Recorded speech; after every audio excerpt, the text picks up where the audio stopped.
Hey there, Rivet crew. We survived another week. Happy Friday. Workout for you today. We have 5 rounds for time. We have 5 deadlifts. We have 20 double dumbbell single arm push press, which is a new movement for us. I don't think we've done this one in here before. And then we got some calories on the bike to end each round, 20 for the boys and 15 for the girls. 5 deadlifts ideally are performed either unbroken or with 1 quick break at the most. This is sort of a relatively moderate weight. We should be able to do 5 of those, mostly unbroken, or like I said, maybe 1 quick break at the most. 245, 165 RX weights today.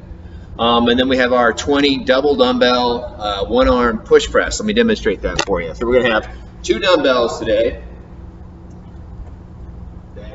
Be up at the front rack as such. What we're going to do is we're going to do one side at a time, accumulating 20 total, 10 per side. So push press, of course, little dip, big drive, punch it up. That's 1 rep I just did. Dip drive, punch it up. That's 2 reps I just did. Dip drive, 3 reps, dip drive, 4 reps. You get the idea. Alternating sides every time, 20 total reps.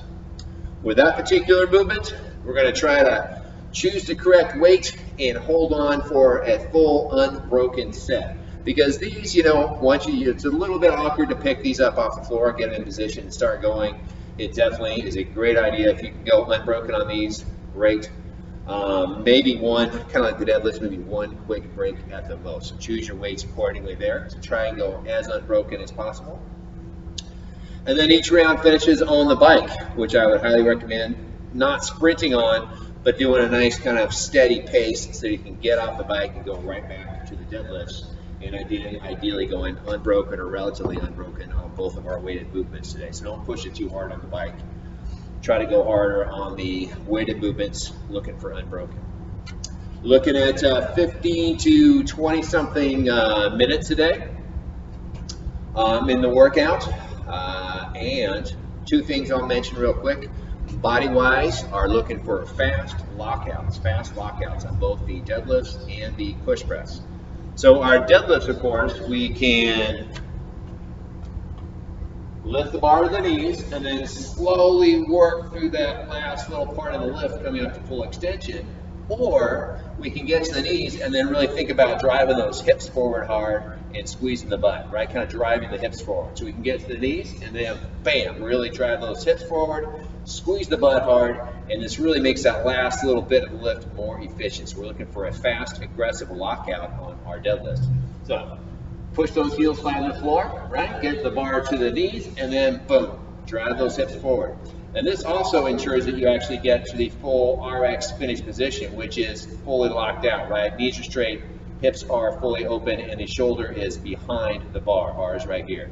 Common thing you see is people not finishing the lockout and actually kind of getting to here where the shoulders are still over the bar or even in front of the bar. The shoulders should be behind the bar to finish. Bar is right here, shoulders right here. You can see behind the bar. And then also with the push press, these are supposed to be kind of on the heavier side. It's going to be a lot of time under tension, so we need to be aggressive in our lockout to be more efficient. So a few things with that press. We'll start from the bottom, we'll work from the bottom up. So remember, heels down, right? When we dip down and we drive hard, we need to really shove those heels down into the floor. The whole foot should be pushing into the floor so that you can use the whole leg, right? So heels down, and we want that aggressive push with the legs. And again, kind of a similar idea with the hips and the deadlift, right? Really driving those hips open hard at the top. And then that, that launches the weight off of the shoulder. And then we finish with that aggressive punch towards the ceiling. So heels down, strong leg drive, aggressive hip extension, and a punch. Right, so be really quick and efficient here. We want to avoid any sort of press outs. That's where we're going a little bit slow. We're not going as aggressive. We're getting a little bit grindy. We're not quite getting it. We're pushing it all out at the end. Don't be that guy. Dip drive, punch. Dip drive, punch. Get the idea. All right, that's all I got for you today. Oh, and then strength finisher today, gymnastics strength extra credit. Hopefully you'll challenge yourself to do it or some variation of. So it's 50 strict pull-ups 4 time. 50 strict pull-ups 4 time. But the thing that's going to make it a little more spicy is that every 3 minutes, starting at the 3, 2, 1, go, I want you to do a quick row, 250 meters for the boys, 200 for the ladies, about a minute or so. and then 6 lateral over the rower burpees. Then for the remainder of that 3 minutes, you start working on your pull-ups. And then at when the clock says 3:00, then you go back and you do your row and your burpees. And you go back and you try to get your all your pull-ups done inside of 15 minutes, 15-minute time cap today. So have fun with that. You should do it. It's awesome. We all need more strict gymnastics in our life. All right. Happy Friday, guys. Talk to you tomorrow.